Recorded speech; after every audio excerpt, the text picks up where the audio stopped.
আসসালামু আলাইকুম। আজকে আমি আপনাদের সাথে কন্টেন্টের ধারাবাহিকতা বজায় রেখে আরেকটা কন্টেন্ট নিয়ে আলোচনা করব। সেটা হচ্ছে টেক্সটাইলের ডাইং করার পরে কি করণীয় থাকে প্ল্যানিং ডিপার্টমেন্টের। ব্যাচ ওয়াইজ ডাইং হয়, ব্যাচ ওয়াইজ প্রত্যেকটা মেশিন থেকে ডাইং হওয়ার পরে ফিনিশিং আছে, স্ট্যান্ডার্ড কম্প্যাক্টিং করা লাগে, ব্রাশ থাকে, পিস থাকে। শুধু ডাইং করলে কিন্তু ফেব্রিক ডেলিভারি যায় না, ডাইং করার পরে অনেক কাজ থাকে, সেটাকে করে ফেব্রিক ডেলিভারি দিতে হয়। এখানে অনেক ব্যারিয়ার চলে আসে। যদি থাকে এখানে 40 রোল কাপড়, 2 রোল কাপড়ের জিএসএম সমস্যা হয়েছে, 3 রোল কাপড়ের রানিং শেড সমস্যা হয়েছে, তখন দেখবেন যে ব্যাচটা ডেলিভারি যাচ্ছে না। সেক্ষেত্রে প্ল্যানিং ডিপার্টমেন্টের খুব চোখ কান খোলা রেখে প্রত্যেকটা ব্যাচকে এভাবে ফলো আপ করা লাগে, নাহলে ফেব্রিকটা ডেলিভারি যেতে দেরি হয়ে যায়। যেটা লিঙ্কের সিস্টেমে তৈরি হয়ে আছে, ডাইং হওয়ার পরে ডেলিভারি যাবে, ডেলিভারি যাওয়ার পরে কাটিং হবে, কাটিং হওয়ার পরে সুইং হবে, সুইং হওয়ার পরে প্যাকিং হবে, প্যাকিং হওয়ার পরে শিপমেন্ট যাবে, ইনস্পেকশন হবে, তারপরে শিপমেন্ট যাবে। এটা কিন্তু একটা কানেক্টিং ফ্লাইটের মতো। যেই ফ্লাইট আসে একে ধরাবে, ওই ফ্লাইট আসে ওকে ধরাবে, এটা হচ্ছে একটা কানেক্টিং ফ্লাইট। কানেক্টিং ফ্লাইটকে ডেলিভারিটা খুব ইম্পর্টেন্ট একটা বিষয়। এখানে আগুন পানি খেলা, সেজন্য খুব সেন্সিটিভ একটা ইস্যু। একটু 19-20 হলে কিন্তু ফেব্রিক ডেলিভারিতে অসুবিধা হয়ে যায়। যদি 500 কেজি কাপড় থাকে, 20 কেজিতে রোল হলে যতগুলো রোল হবে দেখবেন 3টা রোলে প্রবলেম হয়ে গেছে, 2টা রোলে প্রবলেম হয়ে গেছে। ফুল স্মুথলি ফেব্রিক যাওয়া খুব কঠিন। সেজন্য প্ল্যানিং ডিপার্টমেন্টের উচিত প্রত্যেকটা মেশিন থেকে কী ব্যাচ নামতেছে সেই ব্যাচগুলোকে মনিটরিং করে, চার্ট আছে সেই চার্ট ওয়াইজ সে মনিটরিং করা, প্রত্যেকটা ব্যাচ যেন রাইট টাইমে ডেলিভারি যায় সেজন্য সেটাকে ফলো আপ করতে হবে।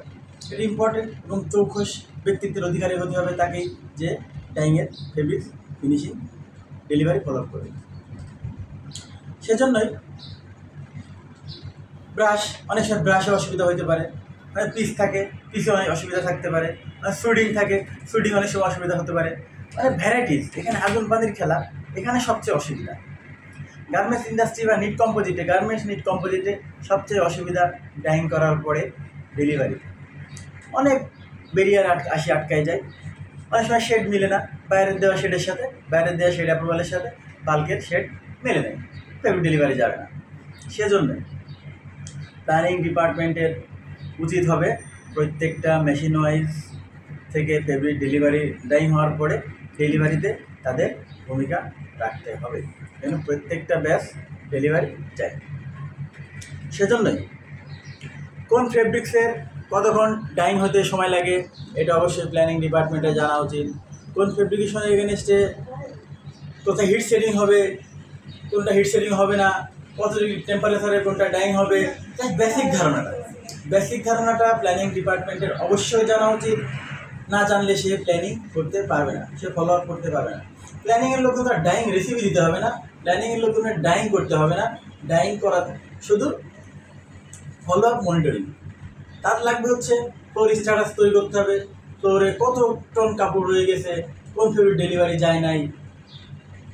একটা ফেব্রিক্সের একটা লটের ডাইং হয়ে গেছে, ডেলিভারি যাচ্ছে না, কী হয়েছে দেখবেন যে ডায়া ঠিক নেই, অনেক সময় ডায়া ঠিক নাই, অনেক সময় জিএসএম ঠিক নাই, অনেক সময় সিঙ্কেজ ঠিক নাই, অনেক সময় ফেব্রিক পাটটা এসছে, অনেক সময় ফেব্রিক্সে ব্রাশ আনইভেন হয়েছে, ব্রাশ ঠিক নাই, অনেক সময় সুডিং হয় নাই, অনেক সময়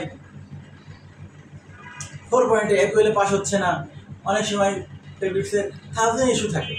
সেই জন্যই প্ল্যানিংয়ের পার্ট খুবই important in fabrics delivery. So প্রত্যেকটা ব্যাচকেই ফলো আপ মনিটরিং করতে হবে, নাহলে ফেব্রিক ডেলিভারি যাবে না, কানেক্টিং ফ্লাইট ধরাইতে পারবে না। কানেক্টিং ফ্লাইট ধরাইতে না পারলে শিপমেন্ট দেরি হয়ে যাবে। আমি কানেক্টিং ফ্লাইট বলতে কী বোঝাচ্ছি? কানেক্টিং ফ্লাইট বলতে বোঝাচ্ছি যে ফেব্রিক ডাইং হবে, ডেলিভারি যাবে, কাটিং হবে, সুইং হবে, ফিনিশিং হবে, প্যাকিং হবে, শিপমেন্ট যাবে। এটা হচ্ছে সিস্টেমেটিক ধারাবাহিকতা, টাইম অ্যান্ড অ্যাকশন প্ল্যান অনুযায়ী যাইতে হবে। অবশ্যই প্ল্যানিংয়ের মেন কাজ time and action plan. TNA বা অনেকে বলে CP ক্রিটিক্যাল পাথ। এটা ক্রিটিক্যাল পাথটা অবশ্যই ডাইং প্ল্যানারকে, ডেলিভারি প্ল্যানারকে ফলো করতে হবে, নাহলে কানেক্টিং ফ্লাইট মিস হবে, শিপমেন্ট দেরি হবে। যেহেতু আমি বারবার বলতেছি আগুন পানির খেলা, ডাইংয়ে আগুন পানির খেলা, এখানে ঝামেলা হবেই, প্রবলেম হবেই। এটা ইচ্ছা করলেই কিন্তু ডাইং মাস্টার কিন্তু এটাকে ঠিক করতে পারবে না। সে চেষ্টা করতে পারবে, কিন্তু 100% সে ঠিক করতে পারবে না। একটা পার্সেন্টেজ প্রবলেম হবেই, সেটাকে অবশ্যই টপ ম্যানেজমেন্ট থেকে বা যে অথরাইজ সে কমার্শিয়ালি ডিসিশন দিবে। সো এখানে কমার্শিয়ালি যে ডিসিশন দিবে, এখানে একটা ইম্পর্টেন্ট ফ্যাক্টর কমার্শিয়ালি ডিসিশন। এই ডিসিশনটাকে সবাই মূল্যায়ন করতে হবে। সেজন্যই ডাইং প্ল্যানারকে চৌকস হতে হবে। আবারও বলতেছি, চৌকস হতে হবে, প্রত্যেকটা ব্যাচকে ফলো করতে হবে, ফলো আপ করতে হবে, যেন রাইট টাইমে রাইট জিনিস চলে যায়। আবার রাইট টাইমে রাইট ব্যাচ নামছে কিনা, এটা তো ডাইং ফলো আপ করতেই হবে, এটা তার মেন পার্ট। যদি না নামে তাহলে কানেক্টিং ফ্লাইট মিস করবে, TNA ফেল করবে, শিপমেন্ট দেরি হবে। এই হলো আজকের কন্টেন্ট। আপনারা আমার ধারাবাহিকতার এই কন্টেন্টটা দেখতেই থাকবেন। আমার পেজটাকে লাইক, শেয়ার, কমেন্ট এবং সাবস্ক্রাইব করে আমার সঙ্গেই থাকবেন। আমি আপনাদের সঙ্গেই আছি। আপনারা সবাই ভালো থাকবেন, সুস্থ থাকবেন। আসসালামু আলাইকুম।